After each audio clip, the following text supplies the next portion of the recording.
Credit Shutterstock A toddler with birthday cake smeared across his face, grins delightedly at his mother. Minutes later, the image appears on Facebook. A not uncommon scenario. 42% of UK parents share photos of their children online, with half of these parents sharing photos at least once a month. Welcome to the world of sharenting, where more than 80% of children are said to have an online presence by the age of 2. This is a world where the average parent shares almost 1,500 images of their child online before their 5th birthday.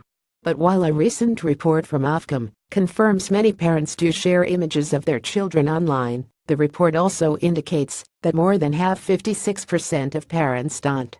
Most of these non-sharenting parents, 87%, actively choose not to do so to protect their children's private lives. Oversharing parents often have good reasons for sharenting.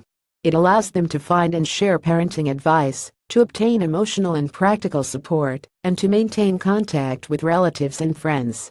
Increasingly, though, concerns are being raised about oversharenting when parents share too much or share inappropriate information.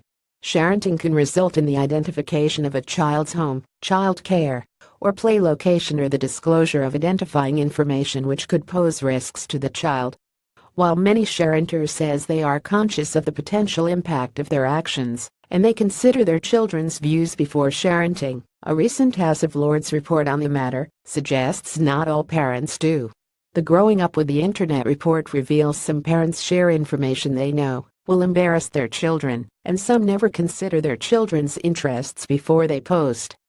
A recent survey for CBBC Newsround also warns that a quarter of children who've had their photographs sharented have been embarrassed or worried by these actions. Think of the kids. Police in France and Germany have taken concrete steps to address sharenting concerns.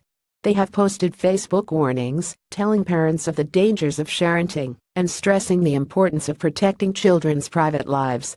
Back in the UK, some academics have suggested the government should educate parents to ensure they understand the importance of protecting their child's digital identity. But should the nanny state really be interfering in family life by telling parents how and when they can share their children's information? It's clearly a tricky area to regulate, but it could be that the government's recently published data protection bill may provide at least a partial answer. In its 2017 manifesto, the Conservative Party pledged to give people new rights to ensure they are in control of their own data, including the ability to require major social media platforms to delete information. In the recent Queen's speech, the government confirmed its commitment to reforming data protection law. And in August, it published a statement of intent providing more detail of its proposed reforms. In relation to the so-called right to be forgotten, or right to erasure, the government states that individuals will be able to ask for their personal data to be erased. Users will also be able to ask social media platforms to delete information they posted during their childhood. In certain circumstances, social media companies will be required to delete any or all of a user's posts. The statement explains, for example, a post on social media made as a child would normally be deleted upon request, subject to very narrow exemptions. The primary purpose of the Data Protection Bill is to bring the new EU General Data Protection Regulation into UK law. This is to ensure UK law continues to accord with European data protection law post-Brexit, which is essential if UK companies are to continue to trade with their European counterparts.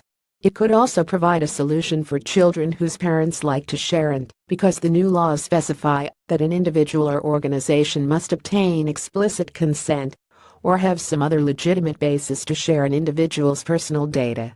In real terms, this means that before a parent shares their child's information online, they should ask whether the child agrees. Of course, this doesn't mean parents are suddenly going to start asking for their children's consent to sharent. But if a parent doesn't obtain their child's consent, or the child decides in the future that they are no longer happy for that sharented information to be online, the bill also provides another possible solution. Children could use the right to erasure to ask for social network providers and other websites to remove sharented information. Not perhaps a perfect answer, but for now it's one way to put a stop to those embarrassing mugshots ending up in cyberspace for years to come. Explore further. Is sharenting on social media the new normal? Provided by The Conversation. This article was originally published on The Conversation. Read the original article.